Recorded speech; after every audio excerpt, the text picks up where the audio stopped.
Student, हम लोग अब समांतर श्रेणी पढ़ेंगे। इसमें सबसे पहले हम जानते हैं, हम ये देखते हैं कि समांतर श्रेणी होती क्या है और इसका जो फार्मूला है बेसिक वो क्या होता है। तो देखिए एक एग्जांपल लेते हैं यहाँ पे।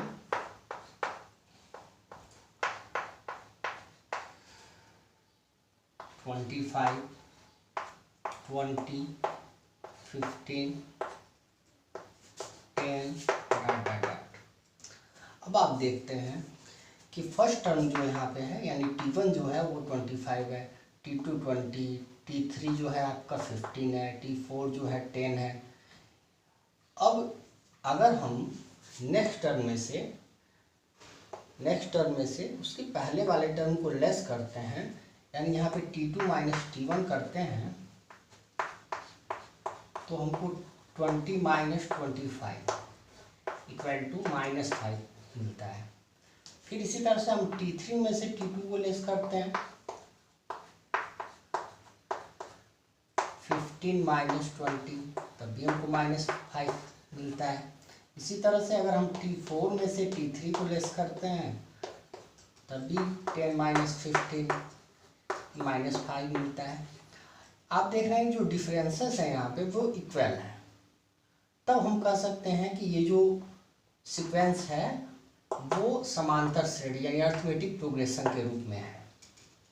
यानी अर्थमेटिक प्रोग्रेशन का मतलब होता है कि वह श्रेणी जिसमें प्रत्येक अगला पद पूर्व पद में कोई नियत राशि जोड़ने से या घटाने से मिले। एक और एग्जांपल ले लेते हैं। मान लीजिए कि 4 है, 4, 8, 12, 16 ऐसे। आप यहाँ पर भी देख रहे हैं कि अगर हम सब में 4 ऐड करते जाएं तो उसके नेक्स्ट टर्म जो है हमको मिलते जा रहा है। तो ये भी जो है वो आपका अर्थमेटिक प्रोग्रेशन यानी समांतर श्रेणी के रूप में है। अब हमको अगर दे दिया जाए कि हम पहचानेंगे कैसे कि कोई सीक्वेंस जो है समांतर श्रेणी में है या नहीं है, तो ठीक यही क्रम हम लोग यहाँ पे लिखेंगे। हम उसके नेक्स्ट टर्म में से उसके पहले वाले टर्म को लेस करेंगे और उसके बाद जो है हम देखेंगे कि इनका जो डिफरेंस है वो इक्वल हो रहा है कि नहीं है। आप जाने कि जो इसमें टर्म होते हैं, इसमें का जो फर्स्ट टर्म होता है उसको हम लोग ए से डिनोट करते हैं। फर्स्ट टर्म को हम ए से डिनोट करते हैं, स्मॉल ए से। जो टर्म होते हैं, टर्म्स का जो नंबर होता है उसको हम लोग serial wise T1, T2, T3, T4 लिखते हैं। जो नंबर ऑफ टर्म्स होते हैं उसको हम लोग n से डिनोट करते हैं। और जो डिफरेंसेस होता है जिसे हम लोग सार्वंतर भी कहते हैं या सर्वांतर भी कहते हैं, उसको हम लोग d से डिनोट करते हैं। तो इसका फार्मूला जो होता है वो क्या है? अगर मान लीजिए ऐसे ऐसे करके nth टर्म तक जा रहा है, अगर हमको nth टर्म निकालना हो यहाँ पे तो उसका फार्मूला क्या होगा? तो इसका फार्मूला देख लेते हैं हम, उसके बाद जो है हम आगे बढ़ेंगे। इसका फार्मूला होता है Tn equal to a plus n minus 1 into d. यहाँ पे n जो है नंबर ऑफ टर्म्स है यानी पदों की संख्या। ए जो है आपका वो फर्स्ट टर्म है, प्रथम पद है।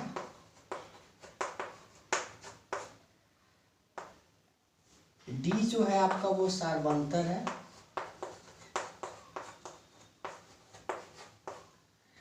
इस फार्मूले के द्वारा हम जो भी टर्म पूछा जाएगा उसको हम लोग कैलकुलेट कर सकते हैं।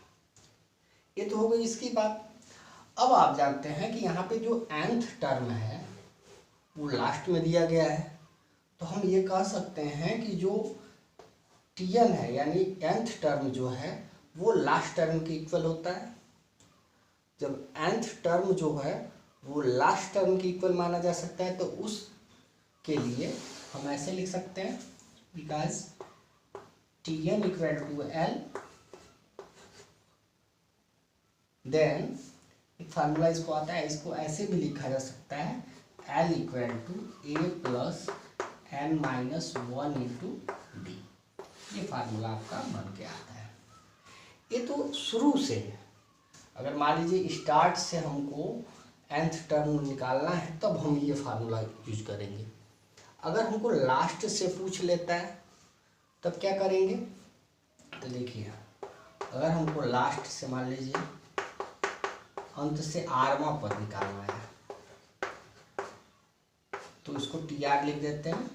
तो ये होता है l minus r minus one into d. यहाँ पे एल जो है लास्ट टर्म है, आर जो है नंबर ऑफ टर्म्स है जो पूछ रहा है, जो अंत से निकालना है, जैसे फिफ्थ टर्म निकालना होगा तो फिफ्थ लिखेंगे, और डी जो है आपका सर्वांतर है। तो इसके द्वारा जो है हम अंत से आरवां पद निकाल सकते हैं। ये तो टर्म निकालने की बात हो गई। अगर इसमें योगफल पूछा जाए कि योगफल कैसे करते हैं तो क्या होगा, देखिए अगर हमको सम ऑफ nth टर्म पूछा जाए कि सम ऑफ nth टर्म, तो हम इसको Sn लिखते हैं और इसका एक फार्मूला होता है Sn equal to n/2 2a plus n-1 into d. ये फार्मूला हम लोग तब यूज करेंगे जब हमको n टर्म का सम निकालना होगा, यानी nवां पद का योगफल निकालना होगा, तब हम इसको यूज करेंगे। अगर मान लीजिए हमको लास्ट टर्म दिया हो तो एक और फार्मूला इस पे बनता है, देखिए उसको ऐसे निकाल सकते हैं, Sn equal to n/2 2a है, इसको हम दो पार्ट में तोड़ देते हैं, ऐसे कर देते हैं a plus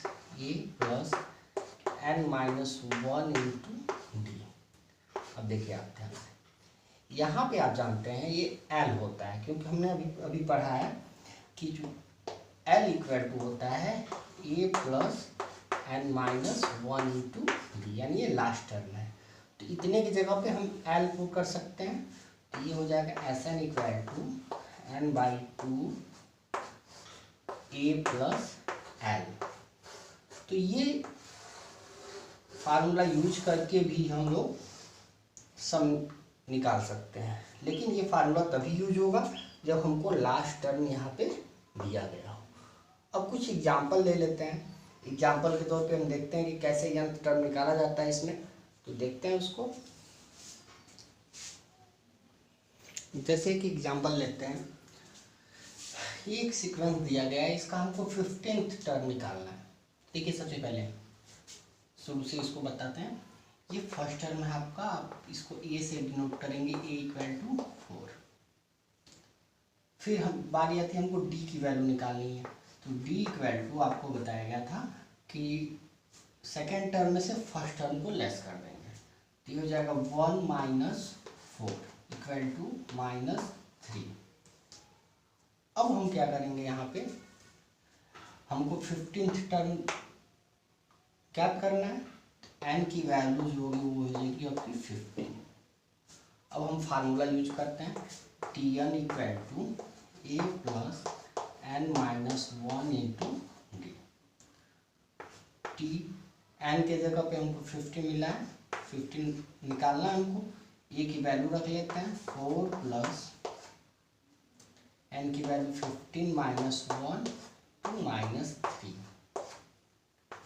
4 plus 14 into -3, 4 minus हो जाएगा आपका 42 -38। इस तरह से इसका 15 जो टर्म है वो निकल के आता है।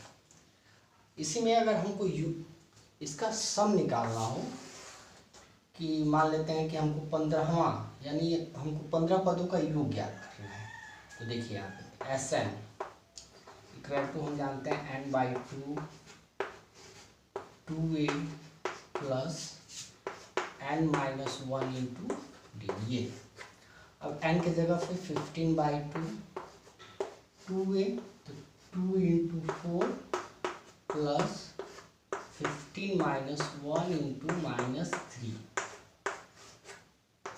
15/2 8 plus 14 into -3 equal to 15/2 8 minus 42, 15/2 into less कर देते हैं तो 4,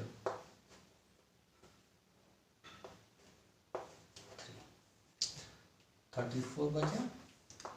यहाँ से इसको 17 हो जाएगा, 15 इंटू -17 मल्टीप्लाई कर लेते हैं।